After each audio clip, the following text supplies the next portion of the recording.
be advised that this conference is being recorded.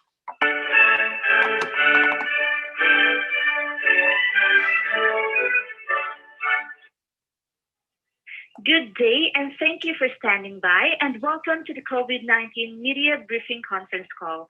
At this time, all participants are in a listen-only mode. After the speaker's presentation, there will be a question and answer session. And to ask a question during the session, you will need to press *1 on your telephone keypad. And please be advised that this conference is being recorded. If you require any further assistance, please press *0. I would now like to hand the conference over to your speaker today, Ms. Andrea Anneman. Ma'am, please go ahead. Thank you very much, and thank you all for joining us for the COVID-19 media briefing for August 27th. We will start today with opening comments from Health Commissioner Jan Malcolm and Education Commissioner Heather Mueller. We also have MDH Infectious Disease Director Chris Erisman on the line. After their opening comments, we'll take questions. With that, I will turn it over to Commissioner Malcolm. Thanks, Andrea. Good afternoon, everyone. This morning, we reported 1,912 new cases of COVID-19 and 6 additional deaths. This brings our cumulative totals to 644,190 laboratory-confirmed cases and 7,799 of our fellow Minnesotans lost to COVID. Over this past week, we've reported out nearly 12,000 new cases and 51 additional deaths. We're now seeing over 25 new cases per 100,000 people in our state each day, which is more than 60% higher than that risk measure was just 3 weeks ago. What's particularly alarming to note is that this population-based rate of new cases is twice as high as it was at this time last year, so last August, of heading into the school year. And we know that COVID isn't just a problem of older people. Cases are increasing, especially in the places where children are gathering, with 324 cases reported just this past week from schools, camps, and childcare. It's nearly a 50% increase over last week. We currently have 590 people in the hospital being treated for COVID. 166 of these patients, over 20%, are in the ICU. And it just wasn't that long ago that we were celebrating having less than 100 people in the hospital at any one time for COVID. CDC's county metrics now show all but one Minnesota county is in the high or substantial transmission range. None are in low transmission. The one county still in the moderate range is Big Stone. Last week, 4 counties were still in the moderate range. But we do continue to get some positive news on the vaccination front. 70% of all Minnesotans 12 and older now have had at least 1 dose. That's just incredibly important as school is starting up, but we also want to continue to get that rate up even higher. All counties in Minnesota now have at least 70% of their 65 and older populations with a complete vaccine series. Among younger populations, the state continues to have a pretty wide range of vaccination rates for those 16 and over with a completed series, ranging from over 80% in some counties to the low 40% for others. Today, I'm very pleased to be joined by Dr. Heather Mueller, Commissioner of the Minnesota Department of Education, so that we can further discuss COVID-19 and K-12 schools as we approach the first day of school for many districts. In the last couple of days, we've heard some particularly troubling news, which is kind of a cautionary tale from Albert Lea, a district that started school earlier this week with a masking policy recommended but not required. The news that we received just recently was that nearly 300 Albert Lea students are now out in COVID quarantine just 5 days into their new school year. Now, the district is now updating their masking policy, but the transmission chain started just that quickly and now may not be easily stopped. Commissioner Mueller and I are coming together again today to reiterate some key messages that we first put out a month ago in the hope that we can avoid similar problems in other schools across the state. It was a month ago that we rolled out our updated recommendations that schools should follow CDC's guidance for COVID-19 prevention in K-12 schools this fall. That guidance reflected the current state of the pandemic as well as the importance of in-person learning. The goal here is to protect in-person learning. Given the ongoing pandemic challenge at hand and the importance of giving our students the best opportunity for in-person learning, we said at that time that we needed to use all the prevention tools available to us. That's why the guidance called for layered prevention strategies. Just to remind folks, the key points of that guidance include all people ages 12 years and older should get vaccinated for COVID-19 before returning to in-person school, sports, or other activities in order to protect themselves and the people around them who cannot get vaccinated. All students, teachers, staff, and visitors in school buildings should wear masks indoors, regardless of vaccination status. And schools should craft local policies requiring masking. Schools should maintain at least 3 feet of physical distance between students within classrooms whenever possible. Students, teachers, and staff should stay home if they are feeling sick and contact a healthcare provider for testing and care. People who are not fully vaccinated and are returning to in-person school, sports, or extracurricular activities, and their families, should get tested regularly for COVID-19. Schools should review and improve their ventilation. Schools should ensure that infectious people are not in school. This means working with families to ensure that those who are symptomatic are tested and kept at home. Schools should promote contact tracing and support quarantine for those found to be exposed to COVID-19 unless they are fully vaccinated, as per CDC's guidance. Testing of contacts is needed to identify additional infectious cases and to help stop transmission. In addition, frequent hand washing, respiratory etiquette, cleaning, and disinfection are additional important layers of prevention to implement in all of our schools. As we've discussed before, with the ending of the peacetime emergency declaration and the expiration of the governor's emergency powers, we are no longer able at the state level to mandate that schools follow this guidance.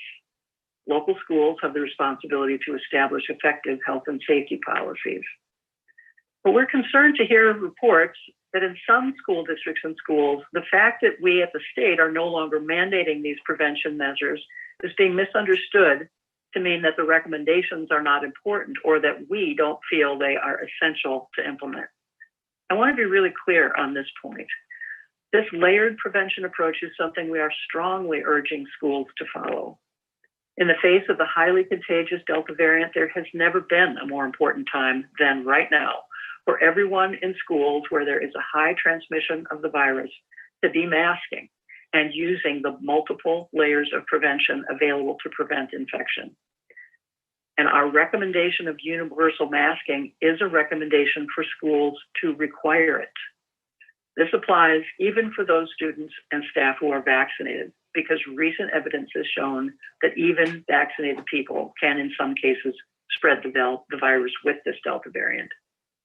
CDC recognized this serious risk with Delta weeks back and urged masking in schools to include all students, teachers, staff, and visitors, regardless of vaccination status. Some have said, but CDC didn't mandate that. But that's not what CDC does. CDC does not issue mandates. They put out health guidance, making recommendations for policymakers to implement. Given what we know about how easily Delta spreads, we do expect to see some transmission and disruptions, even in schools doing all the right things. But in schools not using the tools available to them, we should expect much faster and larger disruptions, as we've seen in other states where schools have already started. For instance, earlier this week, we heard that about 15% of all Mississippi K-12 students have already been quarantined so far since the start of their school year. The total number of student cases identified in Mississippi this month in August is about 11,000. That's nearly 3,000 more cases in this 1 month than Mississippi had for the entire fall semester of 2020. The Delta variant is proving to have an alarming ability to spread more easily. So it's more important than ever that we use our available tools to slow transmission.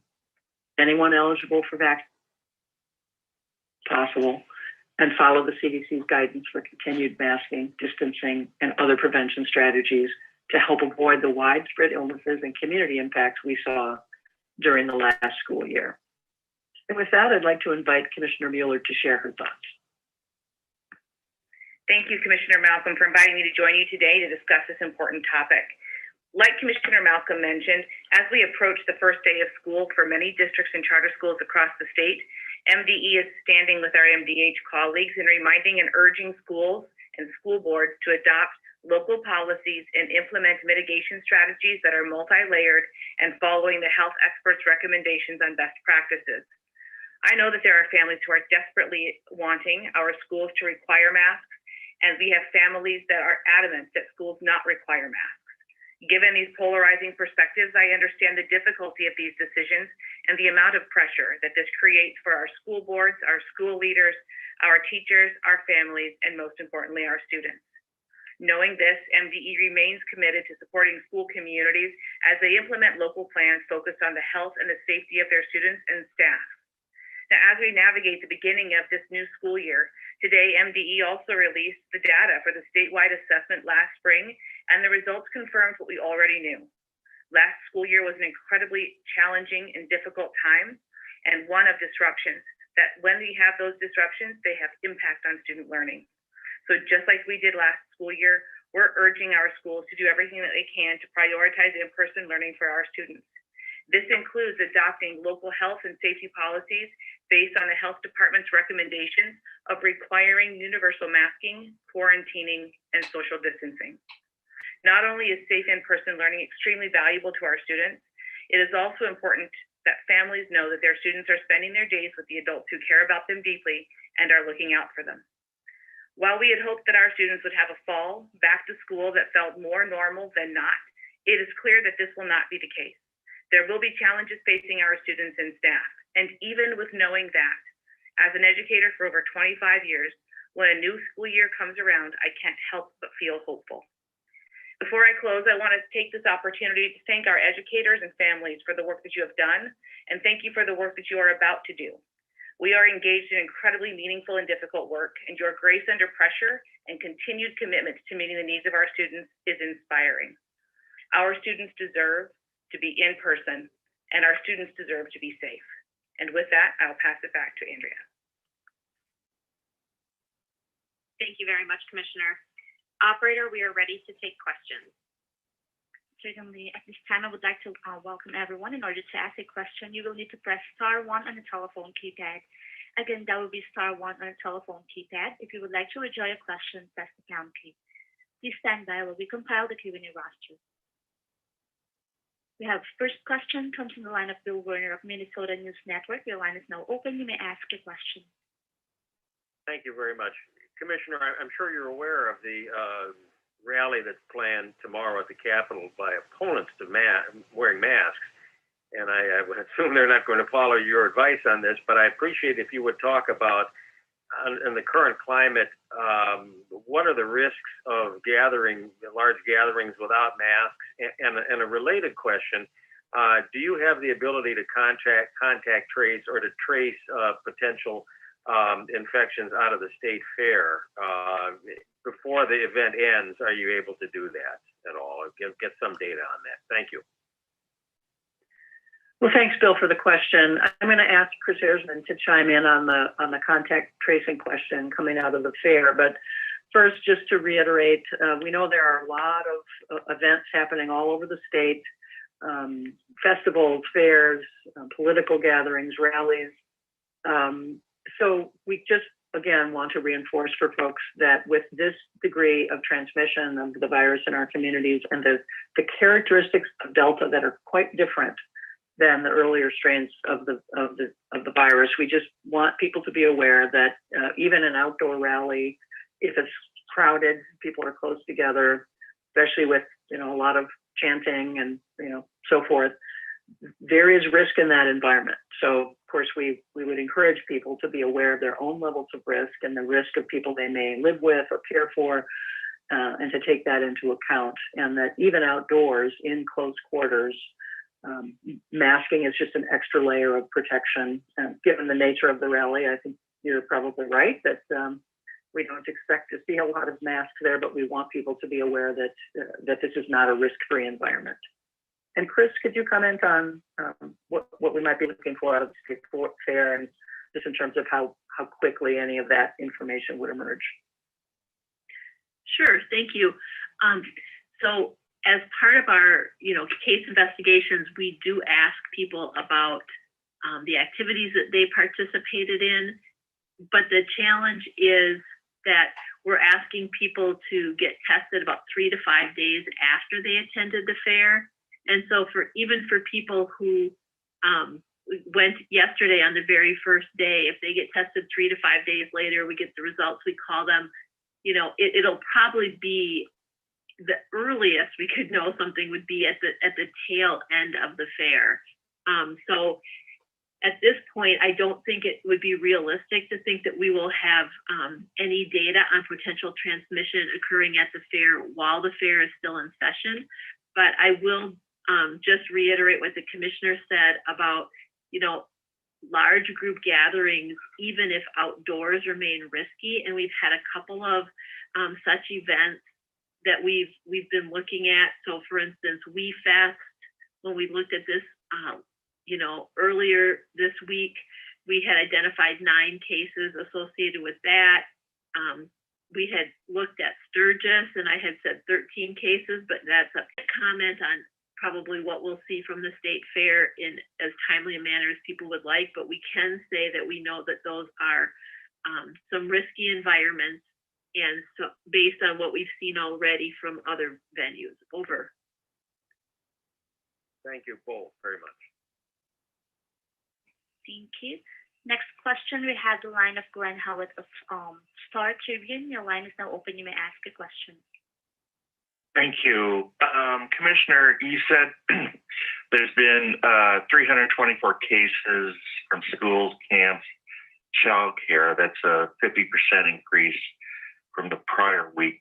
Can you speak more about where these are happening? And do we have another situation like the Albert Lee schools?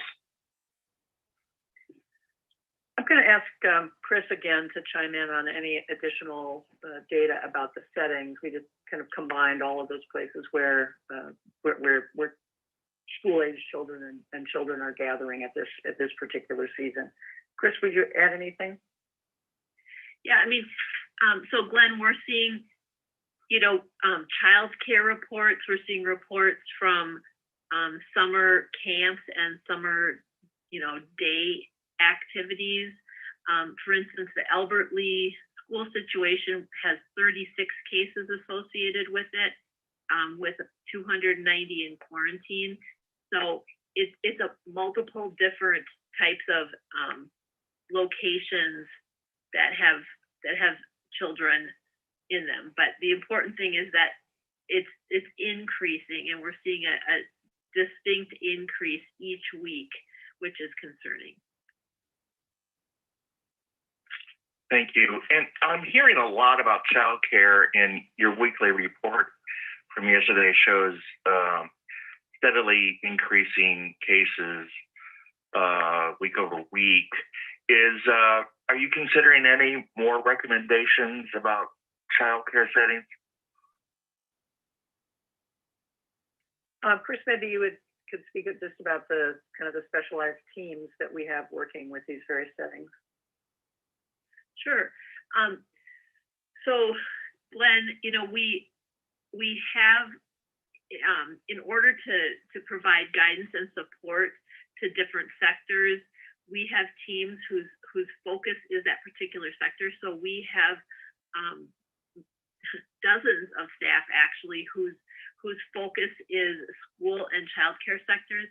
So when there is a situation that happens, at a particular child care, we have a team that is able to reach out to that child care and offer them support and guidance as they work their way through the situation.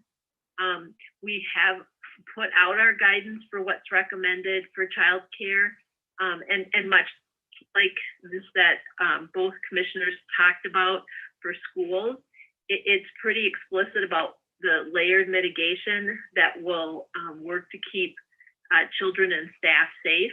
And so, it's really a matter of implementing that guidance. And then, obviously when we do see cases, we're there to provide support as they work their way through. And finally, there's this whole issue of severity with the Delta variant in children. Am I correct to assume that it hasn't been shown that Delta is more severe, will result in more severe illness? It's just that because there are more kids getting infected, you're likely to see more kids with severe illness. Glenn, I think you've got that exactly right. It's hard to tease apart at this point what is increased severity and what is just the increased numbers. And it's, I've heard folks say it's probably some of both, but quantifying it as of yet is not really established. But certainly there are data coming in all the time from other countries and around the United States that would help to inform that over time. Chris, would you add anything? Well, just that if we look at what proportion of cases in children, less than 10 were hospitalized last fall, we were seeing, about 0.7% of the cases in children being hospitalized, and now we're seeing that at 1.5%. So that is still a low number, but that is a doubling of what we saw last fall, and that is definitely concerning. And as the commissioner said, we're seeing more and more cases of illness in this age group. Okay, thank you very much. Thank you. Next question we have from the line of Catherine Richard of Minnesota Public Radio. Your line is now open. You may ask your question. Yeah, sure. This question is for Commissioner Mueller. I'm wondering if you can tell me how many school districts are actually at this point following the CDC's recommendations on masking, distancing, quarantining, that sort of thing. Well, thank you very much for that question. We are not asking for that information because it is a local decision. School districts and school boards can make those decisions and do not have to share that information with the Department of Health or the Department of Education. Okay. Just to follow on to that, I am wondering if there has been any discussion of Governor Walz issuing a peacetime order that could enable some mitigation strategies, including mandatory masking in school. My understanding is he wouldn't need the legislature to weigh in. Why isn't something like that being considered? Well, I think this is Jan. We did again just want to reiterate today that our recommendations, though the state isn't issuing the mandate, our recommendations are that there be universal masking policies in place and enforced at the local level. As to whether the governor could issue another peacetime emergency declaration, yes, he could, but he really would need buy-in from the legislature for that to be effective. As you know, we can only have a peacetime emergency under a gubernatorial order for 30 days before the legislature needs to come back into special session. So at this point, that really needs to be kind of a shared conversation between the governor and the legislature about what kind of statewide policies might be indicated given where we are in the pandemic. Is that something you have, I'm just wondering, is that something you have suggested to him, given it seems you're, pretty serious concern at this point over mitigation strategies in school and the inconsistency around them? Well, I think our first attempt here, our first line of work, so to speak, is just to make sure that we're being, really clear about what the recommendations are, since there's been some different interpretations about, well, if it's only a recommendation, is it really that important? So just wanting to really stress that and clarify that and support local decision makers as they are dealing with these issues. So just wanting to make sure that we're supporting those decisions as best as possible. And I think there are and should be conversations ongoing with legislative leaders about, now that we're in a different situation without the peacetime emergency, what kind of legislative actions at the state level should be considered and might be recommended. We're not at the point yet of recommending specific things, but that conversation about how to work with the legislature to get the right things kind of surfaced is something that we are beginning to talk about.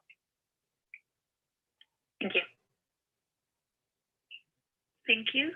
Next question, we have the line of Scott Hennon of Flag Family Media. Your line is now open. You may ask your question.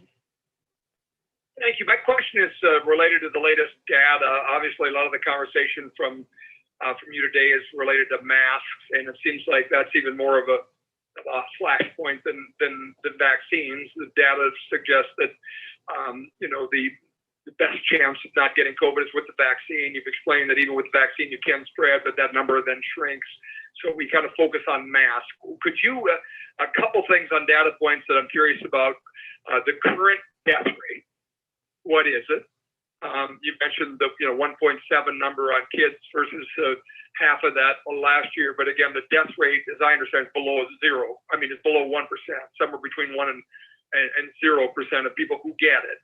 And yet now we're talking about, okay, masks shouldn't be, you shouldn't go to the state fair without a mask. You shouldn't go to a rally without a mask outdoors. So there's also data that I heard yesterday, Dr. Scott Jensen talk about at the state fair, that new data suggests that masks are about 10% effective in stopping the viral load of COVID.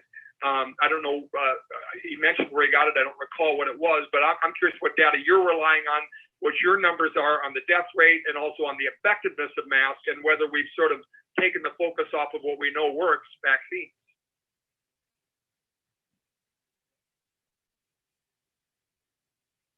Commissioner Malcolm, I guess I'll give that to you or whoever wants to take the data. Yeah, my apologies. I was on mute there for a minute. This is Jan. Yeah, I'm going to ask Chris to chime in on your specific data questions, but I appreciate you framing the question that way. We don't, certainly not trying to take our eye off of the full package of strategies. And you're quite right. We keep reiterating the number one strategy is to get everyone who's eligible to be vaccinated as quickly as possible. That is the most powerful weapon that we have. But there's an abundance of evidence. I would refer you to the CDC science brief that they published along with their updated guidance, as well as just a lot of peer-reviewed work that's appeared in the CDC Morbidity and Mortality Weekly Reports, or the MMWRs. There's been a number of papers on that. And some of there's been some recent news coverage lately. Some of the national forecasting models, the University of Washington has one that's looked to a lot. They have built in impacts of mask wearing on reducing the trends in cases and hospitalizations and even deaths. So I think there's a body of literature that these various folks are drawing from. We rely on the CDC to really be kind of the arbiter of what evidence is robust and peer reviewed. I can't speak to whatever Dr. Jensen's reference was there to mask effectiveness against Delta. I'd certainly invite Chris to comment if she knows anything about that. But Chris, back to the mortality figures, I think is the specific questions. I heard. Yeah, I would just say before you're done, Commissioner Malcolm, that what data are you most relying on in masks? What's the most current data that you just think is the slam dunk on how masks are and mandated masks, or school boards doing masks, or state fair doing masks, that is just slam dunk evidence? And then I'm curious too what the data is related to the current death rate, so people understand that if you get it, your chance of dying is what now? Less than 1%? Do we agree on that? But first, just what is your go-to data? I mean, so much as CDC says this, that, or the other thing, but there's obviously new studies all the time. What do you rely on when you recommend masks as one of many tools? CDC says yes, masks, but yes, all kinds of other things. It's one of many things they recommend, but it's one of many. And it seems like we have such a mask mania that we lose focus of so many other things that are better. So I'm just curious what new data allows you to make the push today for masks. Yeah, thank you. I mean, again, we are not saying it's masks only, or masks in exclusion of other things. It's precisely to use all the layers of prevention that are available that have been shown to reduce transmission. And I can't cite you one specific study. Again, I refer back to the CDC science brief, kind of a compilation of evidence. Certainly I invite Chris if she wants to cite anything in particular, but there's not one piece of data that we're using. But I do want to clarify, we're not saying it's masks and nothing else. It's the whole point here of this discussion is layered mitigation with vaccinations first. But for masks to be effective, they are much more effective at stopping transmission at the community level or at the school level if they are universally used. Chris, can you comment on mortality rates? Yeah, Commissioner, I'll just add a little bit to the mask comment for this reporter.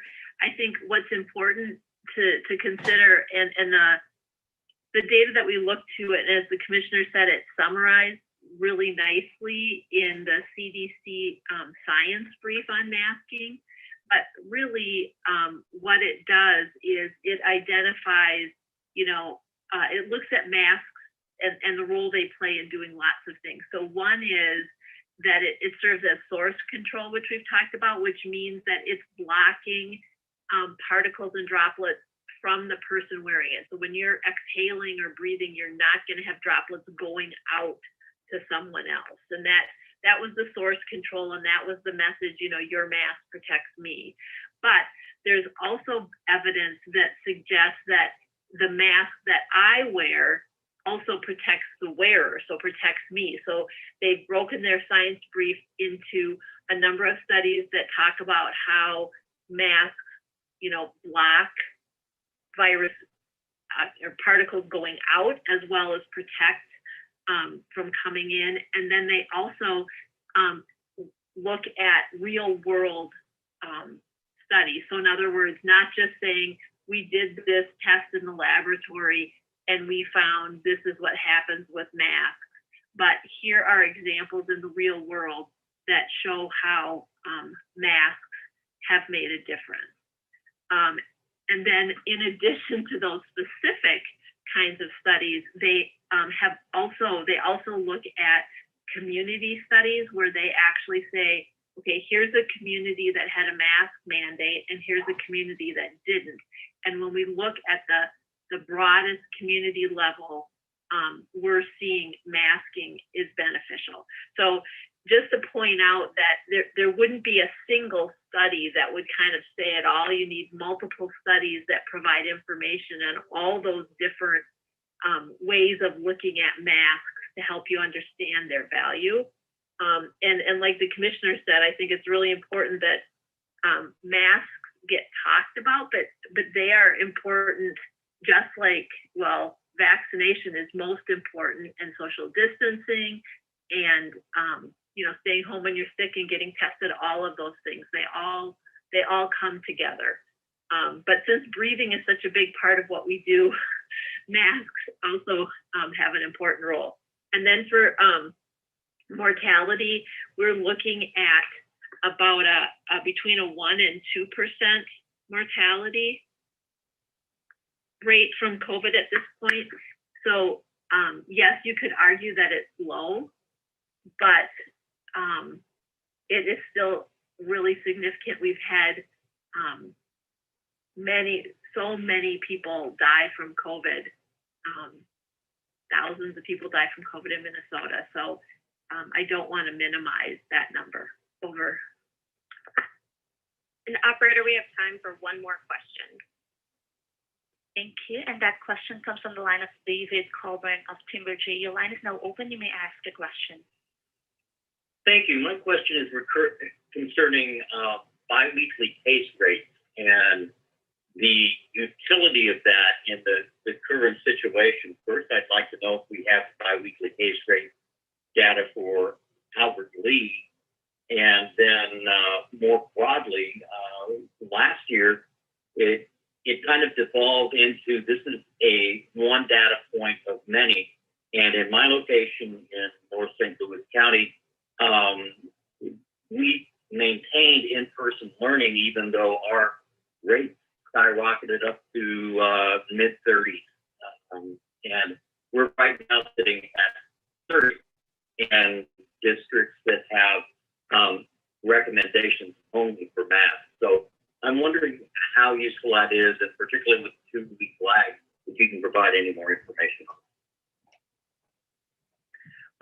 This is Jan. I'm going to let Chris speak to this as well, but I think we are certainly, if you're referencing that the CDC recommendations are tied to the transmission level at the county level, but what we've said here in Minnesota is, if effectively speaking, we should treat all counties as high transmission for the purposes of just encouraging enhanced mitigation.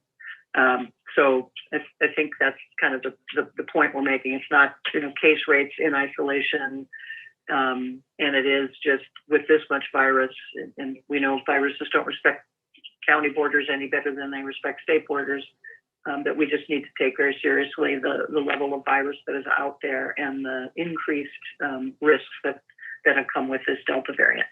Chris, anything to add about the biweekly rates in particular? Yep, I was just going to say that, last year the biweekly rates were intended to be a tool to help districts kind of get a sense of what's happening around them to help inform decision making. But always, that was any decisions were made in consultation with the district and not based solely on rates, but based on what they were seeing within their schools and how things were going with the learning process. So just to clarify that, and then that is not part of the decision making in the guidance that we have this year. So just to clarify that as well. So that was how it was used last year, and it was a tool, and it helped inform districts. It's not something that is part of the decision making for this year. Our guidance is pretty straightforward and across the board in terms of what we're recommending for districts to do. Thank you. And that's all the time we have for today. If any reporters were not able to ask their questions, feel free to reach out to our MDH Communications office. Thank you all for joining us this afternoon, and have a good rest of the day.